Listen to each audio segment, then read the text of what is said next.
Hello students, मेरा नाम है नितिन शर्मा।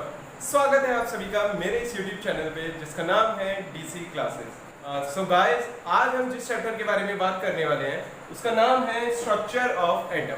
यानी यहाँ पे हम एटम के स्ट्रक्चर के बारे में डिटेल में पढ़ेंगे। तो स्टार्ट करते हैं। सबसे पहले हम समझेंगे ये एटम क्या होता है। सो दोस्तों ध्यान से सुनिएगा, हमारी अर्थ में टोटल 118 अलग अलग टाइप के एलिमेंट्स पाए जाते हैं।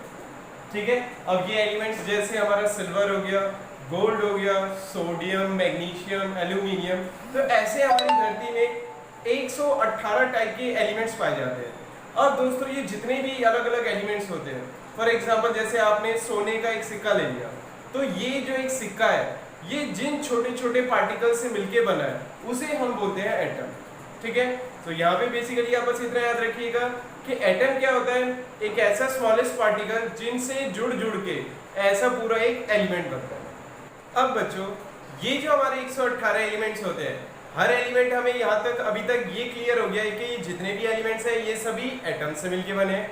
अब हर एलिमेंट का जो एटम होता है उसका स्ट्रक्चर किस तरीके का होता है, अब हम इस बारे में बात करने वाले हैं। सो देखिए दोस्तों, किसी भी एटम का अगर स्ट्रक्चर के बारे में बात करेंगे तो एटम के स्ट्रक्चर जो होता है स्फेरिकल शेप होता है, दैट इज बॉल की तरह। उसके सेंटर में होता है हमारा न्यूक्लियस। ये वर्ड याद रखिएगा दोस्तों, सेंटर में होता है हमारा न्यूक्लियस, और न्यूक्लियस की चारों तरफ होती है हमारी ये जो गोल गोल बना रहा हूं मैं, इन्हें हम या तो बोलते हैं एनर्जी शेल्स, या फिर इनके लिए एक और वर्ड यूज होता है ऑर्बिट्स। सो बेसिकली हमारे एटम में हमें सिर्फ दो चीजों का ध्यान रखना है, सेंटर में होगा हमारा न्यूक्लियस और उसकी चारों तरफ होती है हमारी ऑर्बिट्स। अब दोस्तों ये जो न्यूक्लियस होता है, इस न्यूक्लियस के अंदर दो चीज पाई जाती है हमारी, एक होता है हमारा प्रोटॉन और एक होता है हमारा न्यूट्रॉन। सो सेंटर के अंदर मैं लिख सकता हूँ P, दैट इज प्रोटॉन और न्यूट्रॉन पाए जा रहे हैं। और तीसरी चीज जो हमारी एक एटम के अंदर होती है वो होती है इलेक्ट्रॉन्स। दोस्तों ये देखिए, जितनी ये जो ऑर्बिट्स है ना, ये गोला यहाँ पे सर्कल क्या रिप्रेजेंट कर रहे हैं कि ये हमारा एक इलेक्ट्रॉन है।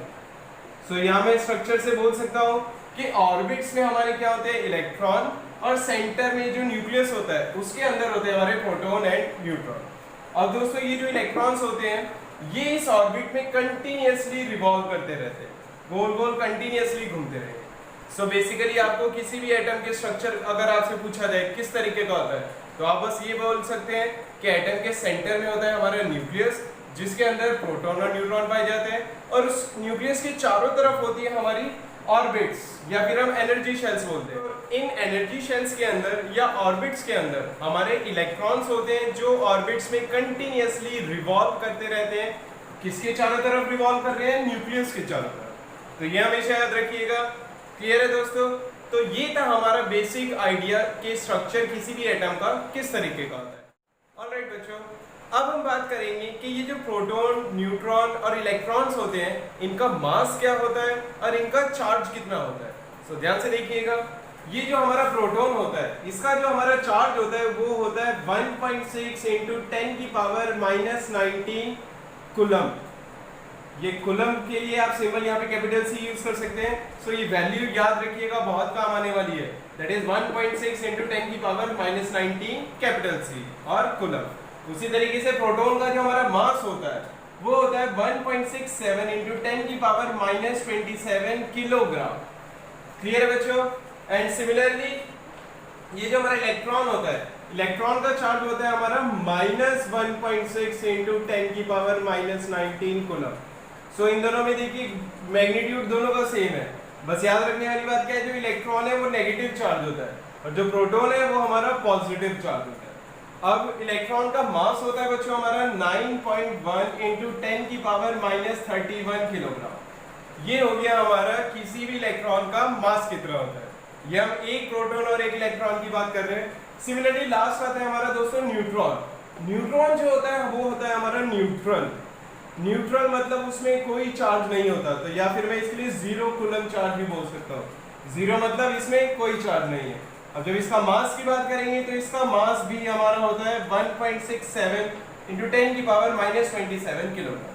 सो प्रोटॉन और न्यूट्रॉन का दोस्तों देखिए आप यहाँ देख सकते हैं मास ऑलमोस्ट सेम होता है।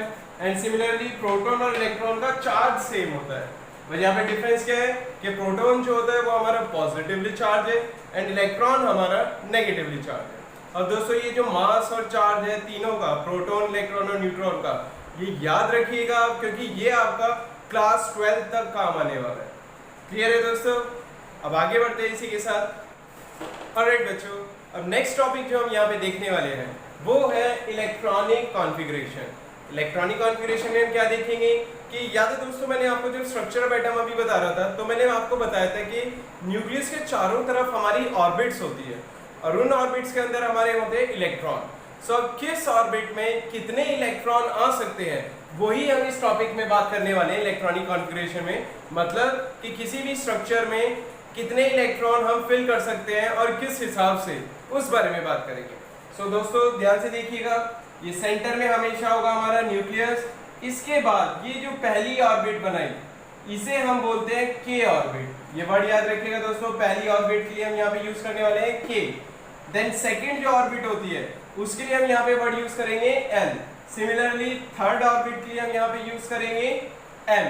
इसी तरीके से आप आगे भी बढ़ सकते हैं कि नेक्स्ट हमारी फोर्थ शेल होगी तो एम के बाद नेक्स्ट आ जाएगा एन, देन सिमिलरली ओ। लेकिन आप लोगों को मैक्सिमम जो इसमें बात करनी है वो एम ऑर्बिट तक करनी है, इससे ज्यादा आपको इस क्लास में 9th क्लास में नहीं पढ़ना है। सो ध्यान से देखिएगा दोस्तों, ये जो हमारी के शेल होती है इसमें मैक्सिमम 2 इलेक्ट्रॉन्स आ सकते हैं, 2 से ज्यादा नहीं आ सकते। सिमिलरली जो हमारी सेकंड शेल होती है या सेकंड ऑर्बिट होती है एल ऑर्बिट, इसमें हम मैक्सिमम 8 इलेक्ट्रॉन्स दे सकते हैं, 8 से ज्यादा नहीं। सिमिलरली जो हमारी थर्ड ऑर्बिट होती है उसमें हम अगेन 8 इलेक्ट्रॉन्स फिल कर सकते हैं, उससे ज्यादा नहीं। एंड सिमिलरली एक ऑर्बिट का और जान लीजिए, दैट इज nth ऑर्बिट, इसमें हम मैक्सिमम 18 इलेक्ट्रॉन्स फिल कर सकते हैं, उससे ज्यादा नहीं। अब दोस्तों इनका यूज करके किसी भी स्ट्रक्चर पे इलेक्ट्रॉन किस तरीके से फिल करे जाए, अब इस बारे में बात करते हैं। सो मान लीजिए बच्चों एक एटम है जिसमें टोटल 16 इलेक्ट्रॉन्स है, 16 इलेक्ट्रॉन्स। अब इसके स्ट्रक्चर को किस तरीके से बना जाए तो ध्यान से देखिएगा दोस्तों। सबसे सेंटर में तो हमें न्यूक्लियस के लिए जगह छोड़ दी है। अब हमारी फर्स्ट ऑर्बिट जो है उसमें हम मैक्सिमम 2 इलेक्ट्रॉन डाल सकते हैं। तो हम क्या करेंगे, फर्स्ट ऑर्बिट में इस तरीके से 2 सर्कल बना दिए, यानी यहाँ पे 2 इलेक्ट्रॉन हो गए। अब दोस्तों 2 हो गए, टोटल है 16, यानी अभी और भी फिल कर सकते हैं। अब सेकंड ऑर्बिट में दोस्तों हम फिल कर सकते हैं 8, तो फिल करते हैं 1 2 3 4 5 6 7 8। तो दोस्तों आप देख सकते हैं यहाँ पे मैंने सेकंड ऑर्बिट में 8 इलेक्ट्रॉन फिल कर दिए, फर्स्ट ऑर्बिट में 2, तो टोटल में अभी तक 10 इलेक्ट्रॉन यहाँ पे फिल कर चुका हूँ। लेकिन टोटल है उसके पास 16, मतलब अभी वो 6 इलेक्ट्रॉन और फिल करने हैं। अब दोस्तों आप देख सकते हैं कि थर्ड ऑर्बिट में हम 8 इलेक्ट्रॉन तक फिल कर सकते हैं। तो क्या करेंगे, जो बचे हुए हमारे 6 इलेक्ट्रॉन है वो हम लास्ट ऑर्बिट में फिल कर देंगे। सो इस तरीके से हम किसी भी एटम का स्ट्रक्चर बना सकते हैं अगर आपको पता हो कि उसमें कितने इलेक्ट्रॉन्स होते हैं। क्लियर है दोस्तों? एक और एग्जांपल के थ्रू समझने की कोशिश करते हैं। अब बच्चों मान लीजिए एक एटम है जिसमें टोटल 9 इलेक्ट्रॉन्स है और आपसे कहा जाएगा कि इसका स्ट्रक्चर बना के दिखाओ। सो ध्यान से देखिएगा, अगेन सबसे पहले सेंटर में हम बनाएंगे न्यूक्लियस इस तरीके से। इसके बाद पहली जो ऑर्बिट होगी उसमें हम 2 इलेक्ट्रॉन दिखा देंगे, फिर नेक्स्ट ऑर्बिट। अब दोस्तों देखिए टोटल हमें 9 इलेक्ट्रॉन फिल करने हैं, जिनमें से मैं 2 कर चुका हूँ, तो टोटल हमारे बचे 7। अब मुझे ये देखना है कि मैं सेकंड ऑर्बिट में 7 इलेक्ट्रॉन फिल कर सकता हूँ या नहीं। सो आप देख सकते हैं यहाँ पे सेकंड ऑर्बिट में हम 8 इलेक्ट्रॉन्स तक फिल कर सकते हैं, यानी जो बाकी बचे हुए 7 इलेक्ट्रॉन है वो 7 के साथ हम यहाँ पे फिल कर सकते हैं। तो 1 2 3 4 5 6 7। तो आप देख सकते हैं यहाँ पे हमने एक ऐसा एटम का स्ट्रक्चर बनाया है जिसमें 9 इलेक्ट्रॉन है। सो इसे आप चाहे तो बच्चों ओरल भी कर सकते हैं। फॉर एग्जाम्पल मान लीजिए अगर आपसे कहा जाए कि एक एटम है जिसमें टोटल 14 इलेक्ट्रॉन्स है, तो बताओ उसकी ऑर्बिट्स किस हिसाब से हम बना सकते हैं। तो आप इसमें क्लियरली बोल सकते हो कि अगर टोटल 14 है तो मैं पहली शेल में 2 इलेक्ट्रॉन बना सकता हूँ, दूसरी शेल में 8 इलेक्ट्रॉन, तो 2 और 8 मिला के हो गए 10। अभी भी हमारे पास 4 इलेक्ट्रॉन बचे हैं, मतलब मैं थर्ड ऑर्बिट में हमारे टोटल 4 इलेक्ट्रॉन और फिल कर सकता हूँ। सो इस तरीके से आप किसी में भी बता सकते हैं कि उसका इलेक्ट्रॉनिक स्ट्रक्चर किस तरीके से होगा। अच्छा बच्चों, इसमें एक चीज और ध्यान रखिएगा, ये जो हमारी आउटर मोस्ट शेल होती है इसी को हम यहाँ पे वर्ड यूज करते हैं वैलेंस शेल। वैलेंस का यहाँ पे मतलब है आउटर मोस्ट, यानी सबसे बाहर वाली शेल। मतलब अगर आपसे पूछा जाए कि बताओ किसी एटम के वैलेंस शेल में कितने इलेक्ट्रॉन होते हैं, मतलब वो आपसे क्या पूछना चाह रहे हैं कि उसकी आउटर मोस्ट शेल में कितने इलेक्ट्रॉन है। फॉर एग्जांपल मान लीजिए अगर किसी का जैसे किसी में टोटल 7 इलेक्ट्रॉन्स है और आपसे पूछा जाए कि बताओ उसके वैलेंस इलेक्ट्रॉन्स कितने होंगे, तो आप इसे ओरल भी बता सकते हैं। जैसे फर्स्ट शेल में हमारे 2 होंगे, तो सेकंड शेल में हमारे टोटल अब आ सकते हैं यहाँ पे 8, लेकिन हमारे पास टोटल 7 इलेक्ट्रॉन है जिसमें से हम 2 फिल कर चुके हैं, तो बचे कितने हैं 5। तो सेकंड शेल में हमारे आ जाएंगे 5 इलेक्ट्रॉन। तो मैं बोल सकता हूँ कि इसमें वैलेंस शेल में 5 इलेक्ट्रॉन्स होंगे। क्लियर है बच्चों? तो ये था हमारा इलेक्ट्रॉनिक कॉन्फ़िगरेशन। अब इसके बाद हम हमारा नेक्स्ट टॉपिक स्टार्ट करते हैं। ऑलराइट बच्चों, अब नेक्स्ट टॉपिक जो हम हमारा स्टार्ट करने वाले हैं वो है एटॉमिक नंबर, यानी यहाँ पे हम बात करेंगे कि एटॉमिक नंबर होता क्या है। पहले में हम इसकी डेफिनेशन पढ़ते हैं, फिर मैं आपको इसका मतलब समझाऊंगा। It is defined as the total number of protons present inside the nucleus of an atom. मतलब दोस्तों, किसी भी एटम के अंदर जो न्यूक्लियस होता है, उस न्यूक्लियस के अंदर जितने प्रोटॉन्स होते हैं वो ही उस एटम का एटॉमिक नंबर होता है। फॉर एग्जाम्पल, अगर किसी एलिमेंट के न्यूक्लियस में अगर 7 प्रोटॉन्स है तो मैं बोल सकता हूं कि उसका एटॉमिक नंबर होगा हमारा 7। और इसमें एक चीज और याद रखिएगा, जो हमारा एटॉमिक नंबर होता है उसे हम डिनोट करते हैं बाय द सिंबल कैपिटल से। ठीक है। अब दोस्तों, इसमें एक चीज और याद रखने वाली है, आप लोगों को 1 से लेके 20 तक जितने भी हमारे एलिमेंट्स हैं उन सभी के एटॉमिक नंबर पता होने चाहिए। मैं यहाँ पे टेबल लिख दे रहा हूं, आप इसे याद जरूर रखिएगा। ऑलराइट बच्चों, अब मैं यहाँ पे जो शुरू के हमारे 20 एलिमेंट्स हैं उन सभी को मैं यहाँ पे मेंशन कर दिया हूँ with their atomic number.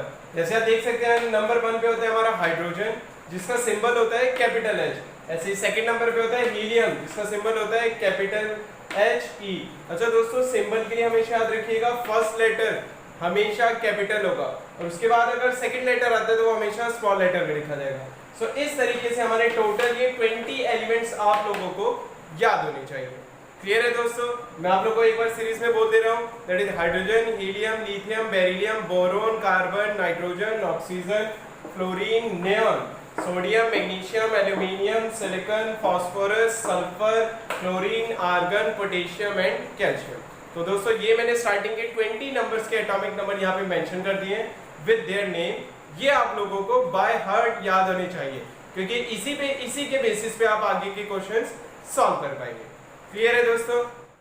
Alright बच्चों, अब लास्ट टॉपिक जो हम आज का पढ़ने वाले हैं वो है मास नंबर, यानी किसी भी एलिमेंट का मास नंबर क्या होता है इस बारे में हम बात करेंगे। तो पहले हम इसकी डेफिनेशन रीड कर लेते हैं, फिर मैं आपको इसके बारे में समझाऊंगा। It is defined as the total number of protons and neutrons present inside nucleus of an atom. मतलब किसी भी एटम के न्यूक्लियस के अंदर जितने प्रोटॉन्स एंड न्यूट्रॉन्स होते हैं उन्हें मिला के जो नंबर आएगा हमारा वो होता है हमारा मास नंबर। यानी मैं बोल सकता हूँ mass number is equal to क्या होगा हमारा प्रोटॉन्स प्लस न्यूट्रॉन्स, और इसका हमारा सिंबल होता है कैपिटल ए।